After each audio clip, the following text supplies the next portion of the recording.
E aí, beleza? Seja bem-vindo à minha cozinha. E no Cozinhando Depois do Culto hoje eu vou receber um convidado muito especial que dispensa qualquer comentário, que dispensa apresentação. Meu pastor Robson Alves.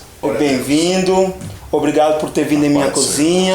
Amém. Vamos bater um papo santo. Vamos. Falar um pouco aí com o pessoal. Se apresenta aí, pô. A paz do Senhor Jesus a todos. Estando aqui hoje com o nosso irmão William, com esse programa abençoado, maravilhoso. E estaremos hoje batendo um papo santo. E na presença de Deus tudo fica mais gostoso, né, Varão? Pô, porque se tem uma coisa que crente gosta, pastor, é falar de Jesus e comer. Isso aí crente gosta. Se alimentar é bom, né? Crente gosta de comer. Hoje eu vou fazer um baião de dois, uma comida típica nordestina para o meu pastor. Você é cearense, né? Cearense. Então é do lugar certo, né? A comida é do lugar certo. Pastor, vamos direto ao assunto. Queria perguntar para o senhor qual é as dificuldades de pastorear nos tempos atuais. Então, irmão William, hoje a dificuldade que nós temos como pastor para estar fazendo esse trabalho maravilhoso que é cuidar das ovelhas, ensiná-las, admoestar, trazer para eles a verdadeira essência da palavra. E a nossa dificuldade hoje é se eles realmente desejam ouvir a verdade, se eles realmente estão desejando ouvir um evangelho genuíno, puro, um evangelho que traz o confronto, né, na nossa alma, no nosso ego. E eu tenho para mim que hoje apacentar nos tempos de hoje é muito difícil, porque se nós vamos repreender alguém, chamar a atenção de alguém, hoje você corre um risco de ser taxado como santarrão, ultrapassado, que é hoje o que as igrejas mais passam é um evangelho light, né? É um evangelho moderno. Não sei se existe isso, mas biblicamente eu não tenho no meu coração que para pregar como antigamente para o público,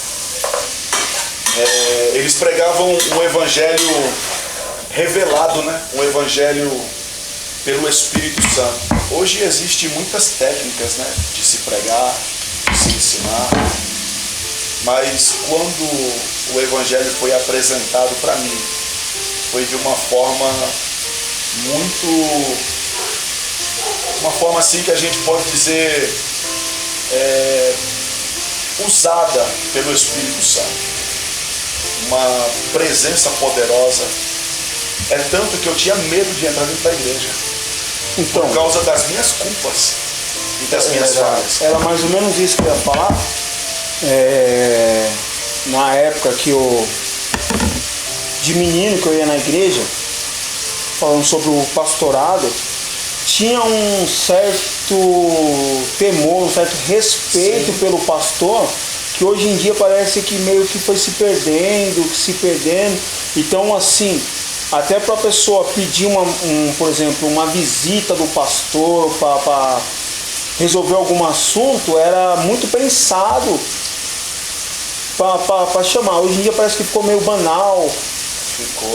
Perdeu os valores, né? E falando a respeito de temor e respeito para com a liderança, com o pastor, hoje se tem, mas não é como antes, né? Já não é como antes. Nós sabemos que antigamente era ensinado o quê? A submissão, né? Sobre a liderança, o respeito, de quando fosse se dirigir a uma autoridade, né? Eclesiasticamente constituída por Deus, tinha um respeito muito grande, sabe? Era algo muito lindo de se ver, até. E nos dias de hoje não. Nos dias de hoje as pessoas já não tem mais essa preocupação de ter o temor, de se direcionar a um homem de Deus, um ungido do Senhor. E eu não condeno eles também, porque olha como que está o Evangelho hoje. Olha as facilidades que se pregam. Hoje o que se prega mais é a prosperidade. Hoje o que mais se prega é a pessoa ser rica, né? Ser nobre ali nos seus bens. O reconhecimento hoje do Evangelho, pelo que eu vejo nos dias atuais, é pelo que você tem, pelo que você possui. E quando nós entregamos a nossa vida a Cristo, Ele veio nos falando a respeito da transformação, né? E a santificação, a separação do homem para com as coisas de Deus. E era exatamente isso que eu me preocupava e me preocupo até os dias de hoje, que é de manter uma vida com Deus, a qual eu venho ser aprovado por Deus. Porque quando você é aprovado por Deus, o que acontece? Você é reprovado pelos homens. Há uma recusa. Dá para se tirar uma base a respeito de João Batista. As pessoas tinham ele como profeta, né? Olha eu pregando já. À vontade. Tinha ele como profeta. E quando as pessoas iam ter com ele, os simples, as pessoas simples, humildes, quando iam ter com o profeta, com João, que ele pregando ali o arrependimento, o caminho do Senhor, né? Se arrepender, ter uma vida digna, né? E as pessoas simples que ouviam aquela palavra eram o que eles exatamente queriam ouvir, a verdade. Mas quando vinham os maiores, os príncipes da sinagoga, os religiosos da época, quando iam ter com João Batista, eles iam para simplesmente tentar cumprir com o batismo, mas continuar como uma vida enganosa. Na verdade, eles só queriam ibope, né? Só queriam fama. E eles indo ao encontro de João Batista, eles iam conseguir chamar a atenção do povo também, porque o interesse deles era financeiro. O interesse daqueles homens era financeiro. É tanto que quando João Batista percebeu, pela revelação do Espírito Santo, o que é que ele fala? Raça de víboras, quem vos ensinou a fugir da ira futura? Mas eu acredito que ele não falava isso para todos. Ele falava isso para aqueles que eram realmente falsos, pessoas que estavam com intenção de engano, né, na verdade. E quando João Batista revelou o pecado, né, do rei lá, o que acontece? Houve agora uma fúria contra o profeta. Hoje em dia, o que me parece é que se você falar hoje diretamente a respeito do pecado de alguém, para que ele venha se converter e parar de fazer aquilo, você é capaz de... são capazes até de querer processar você, né? Mas aí eu fico naquele dilema. E se Deus realmente manda você fazer isso? Um pastor fazer isso? Qual que seria a nossa posição com uma ordenança de Deus a respeito de revelar o pecado de alguém? Sabe? Deus nos dá uma ordem, um decreto de falar. Será que hoje um pastor, um pregador, alguém que tem compromisso com Deus, que sabe que o Espírito Santo revela, será que hoje essas pessoas faria isso com menos preocupação ou com grande preocupação? Porque hoje as pessoas não vão entregar isso. Sabe por quê? A maioria não vão entregar isso. Por quê? Porque isso, na cabeça de muitos, é um negócio ultrapassado. Isso não se fala mais. Tá, tudo bem, não se fala mais. Mas quando fala-se de santidade, está falando da mesma coisa. Separar. Não se corromper com as coisas do mundo. O que é que tem nas coisas do mundo? Né? Quais são os pecados? Quais são as culpas? Quais são os erros, os perigos que a gente corre? Está em nossa volta. Então, hoje você ser um pastor, eu tenho para mim que eu não posso mudar aquilo que o Senhor me fez Essência. e me tornou a ser. Aquela essência que Ele depositou sobre mim, aquela chamada, chegaram até a dizer para mim assim, no começo da minha jornada, irmão William, falou para mim assim, você vai ser um pregador se for pastor, se tornar um pastor, não vai ter ninguém na sua congregação, na sua igreja. Eu já cheguei a ouvir isso. Por quê? Porque a sua mensagem é de falar de pecado, é de santidade, é disso, é daquilo, né? E aquilo me preocupava. Porque quando eu ia pregar palavras para agradar o público, Deus me reprovava. Então eu ficava em uma situação delicada. E agora, agradar os homens ou agradar a Deus? Então eu vejo assim, que muitos foram nessa linha de agradar o homem. Mas por causa de quê? Quais são as intenções? Primeiro eu vejo assim, de duas maneiras. Primeiro, que o homem acabou se tornando cheio de si mesmo. Então é para sustentar um ego, né? Humano, né? Tipo de, eu sou pastor de multidões, então ele não quer perder ninguém. Então meio que ele cerca todo mundo e bajula falando o que as pessoas querem ouvir, não o que deveria ser falado, né? E por outra parte também pelo interesse financeiro, a qual nós sabemos que muitos do evangelho se tornou um comércio, né? Eles pararam de pregar a verdade para pregar absolutamente um comércio, né? Como foi falado no começo, de egos, bênção, esqueceram um pouco, colocaram um pouco de lado a santidade. As pessoas, os pregadores me preocupam. Os pregadores? Me preocupa. Eita. Me preocupa porque eu também estava com a mesma visão de muitos. Quando saiu aquela moda, irmão William, de pregador tem que ter DVD. Ah, sim. Né? Seu DVD. E para mim foi uma novidade. E eu queria também ter. Tanto que eu fiz alguns, né? E itinerância. Ser um pregador para as igrejas, né? Ao público. E logo o Espírito Santo foi deixando eu tomar essa linha, esse caminho. E isso foi me reprovando, isso foi me afastando do primeiro propósito de Deus, né? Do primeiro propósito. E servir ao Senhor e entender a chamada de Deus em nossas vidas, que é o mais importante. E é o que a gente, muitas vezes, na metade do caminho, a gente perde. E esse perder a visão daquilo que Deus tem para a sua vida, que é a verdadeira obra, acaba nos deixando frustrados.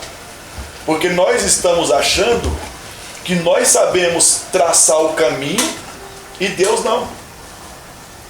Então foi isso que me deixou preocupado na minha chamada e confuso ao mesmo tempo. Porque eu tinha para mim que eu tinha que ser um pregador itinerante. E Deus tinha para mim uma igreja. Uma igreja totalmente diferente. Um trabalho totalmente diferente daquilo que eu queria para mim. Então, esses dias nós estávamos falando sobre isso. Sobre trabalhar para Deus e trabalhar com Deus. São coisas diferentes. Você pode estar trabalhando para Deus, com seu coração voltado para isso, mas você não está trabalhando para Deus. Ou seja, você está fazendo algo totalmente diferente do que Ele pediu para você fazer, né? E tem um monte de gente fazendo isso. Eles estão... Porque todo mundo fez algo, então é moda tal coisa, é moda ser pregador, é moda ser cantor, é moda ser pastor. Então todo mundo foi pela essa mesma linha. Né? Todos querem o holofote. O holofote. Só que na verdade Deus chamou cada um para uma coisa. E o evangelho não é holofote. O evangelho é salvação. É você levar uma palavra, é as boas novas, né? Ao Sim. pecador. Dizer a ele que existe uma esperança viva para o caminho dele, né? E quando eu caí em si, algumas pessoas me falavam assim, quando nós estávamos nessa visão, né, de itinerância. Uma vez uma irmã me procurou e falou para mim assim: pastor, eu trouxe visitantes para a igreja e falei que o senhor ia estar pregando. Olha só a situação que eu me encontrei. E eu tinha ido pregar não sei aonde, aí numa igreja. Para outra igreja. E sabendo que eu cuidava de uma congregação, né? E quando foi num próximo culto que eu estava na igreja, essa irmã me procurou, né, com o esposo dela e falou para mim assim: pastor, eu trouxe uma pessoa e falei tão bem do senhor, achando que o senhor ia estar na igreja para pregar, né, e o senhor não estava. E me parece que ela tinha levado em um outro culto e aconteceu a mesma coisa. Aí foi quando eles resolveram me procurar. E quando me procuraram, falaram assim: pastor, o senhor não pode estar saindo, porque o senhor que é o nosso pastor, né? E eu achei aquilo, na verdade eu achei aquilo uma bobagem, né? Eu falei, não tem nada a ver, né? Pregar uma vez ou outra e tal, mas eu estava saindo demais. Eu estava perdendo o foco, eu estava perdendo a visão daquilo que Deus tinha reservado para mim. É o que está acontecendo com muita gente hoje aí. Sabe por que o evangelho hoje, na visão de muitas pessoas, está banalizado e perderam-se o temor? Porque eles perderam primeiro a direção de Deus. Aquilo que Deus reservou para ele. Ele tomou um outro rumo, tomou uma outra direção. Como eu também estava fazendo. Mas quando eu acordei para a realidade, sabe, eu olhei para a minha direita e para a esquerda, e os holofotes que eu queria para mim, eu percebi que aquilo era muito errado para mim. Eu falei, quer saber, eu vou abraçar a causa que Deus tem para mim. Quando eu resolvi fazer isso, aí foi que a igreja deu um salto. Deus mandou o povo, sabe? E Deus falou para mim assim: tu não precisa sair, o povo aí. No caso, é o que olha o povo que eu estou colocando nas suas mãos para você cuidar. Né? No e caso, aquilo começou a ficar muito bom para mim. Por quê? Porque o que é que eu queria? Pregar para um povo. Certo. E o que é que falaram para mim no começo? A congregação que você cuidar, vai ficar só você e sua família. Né? Você acreditou nisso? E nisso? na verdade não. No princípio sim, né? Eu fiquei preocupado. Eu falei, vai que isso é verdade mesmo.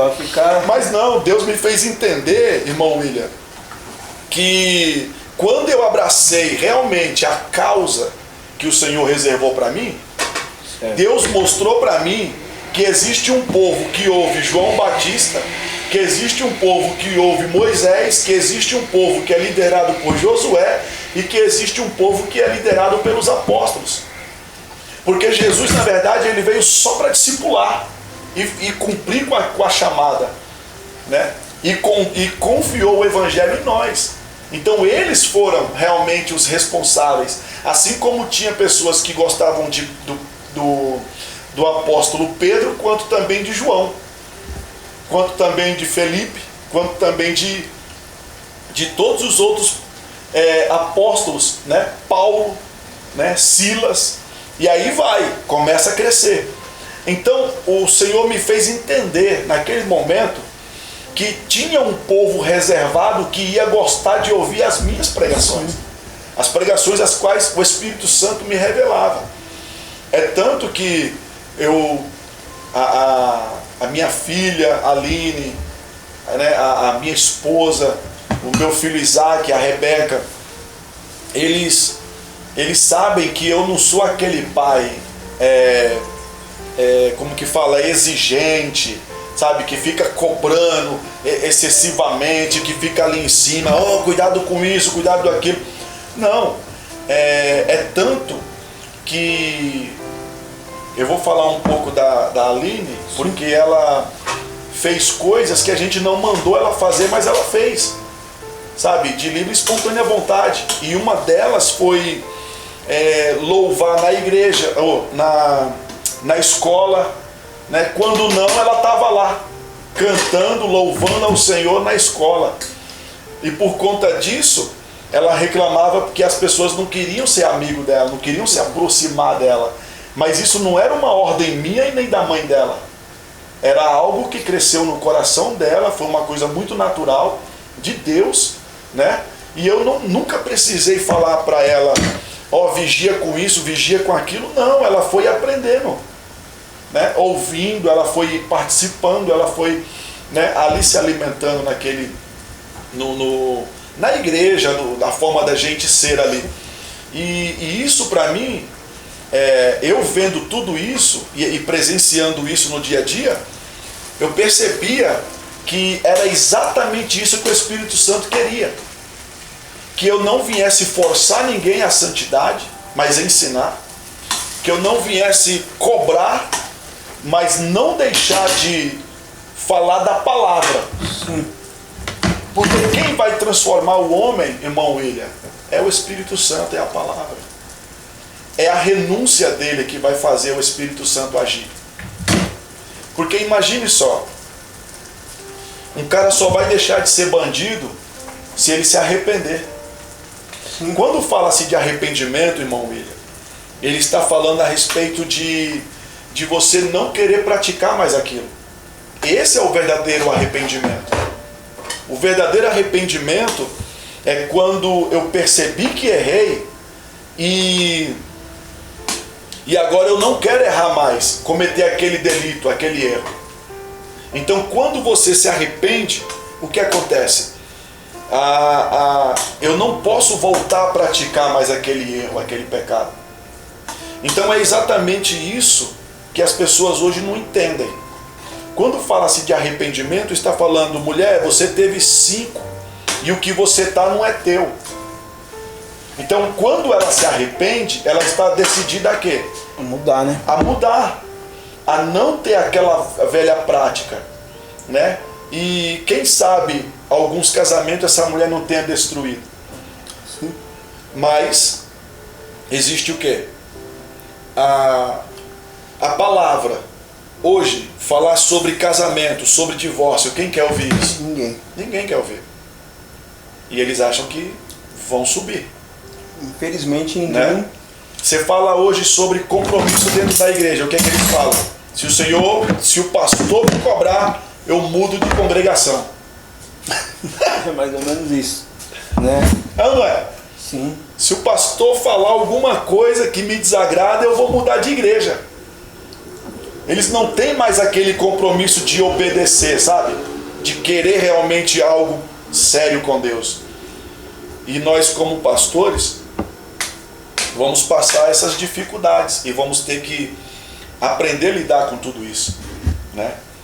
E eu creio que continuando com a palavra, continuando com a seriedade, né, de falar do Evangelho como ele é, nós vamos conseguir sim cumprir com os propósitos de Deus na nossa vida. Então o resumo de como é lidar com o pastoreado nos dias de hoje é lutar contra o sistema. Porque tanto o sistema religioso quer distorcer a mente de muitas pessoas. E nós, como pregadores, pastores, nos preocupamos em apresentar a eles a verdade. A respeito do compromisso, da santidade, é falta de temor. A falta de temor leva a pessoa a fazer coisas terríveis. Então, quando a pessoa tem temor, ela vai entender que as coisas de Deus certamente vai ter um boleto para ser pago, né? Como você ensinou algumas pessoas no estudo passado, que quem vai pagar o boleto se não for a própria pessoa, né? Então, para você que está me ouvindo, examine se o seu pastor realmente prega a verdade, está preocupado com você.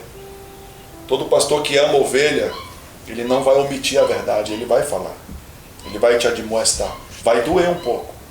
Fale para ele, pastor, me fale a verdade, só a verdade, ainda que doa.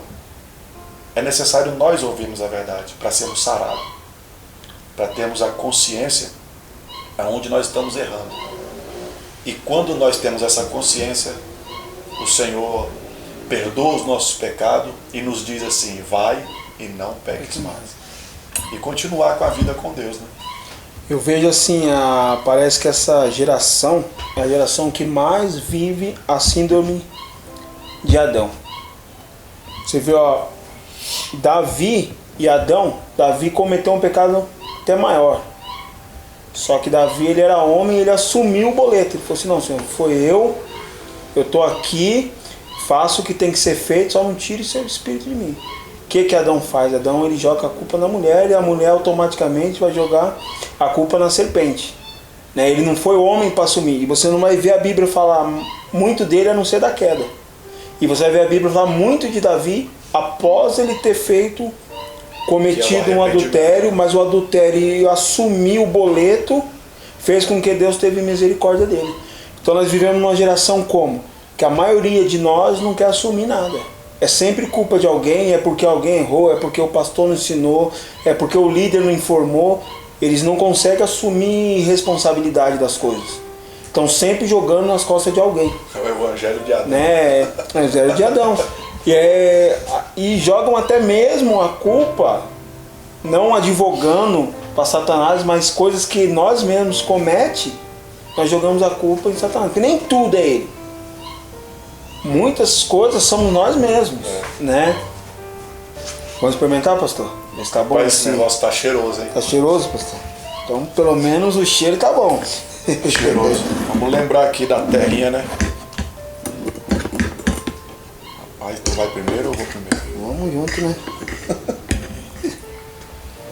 Tá quentinho.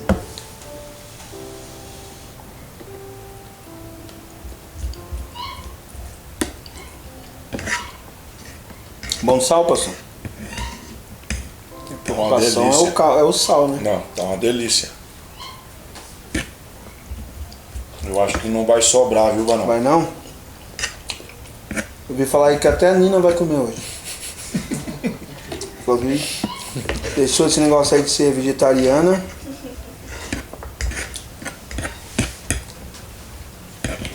É o cheiro do bacon. Não sente falta, né? Não vai. Uma pergunta, você tá aprendendo com quem esses negócios aí, Vanão? Ana, vai fuçando aí, pastor. Porque tá gostoso, hein? Nós vamos ficando por aqui. Graças e paz a todos que estão me ouvindo. Deixe seu like, compartilha, se inscreva no canal e até o próximo vídeo.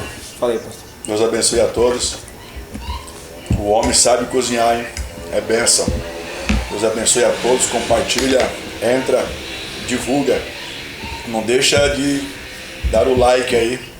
Deus abençoe a todos em nome de Jesus. Amém?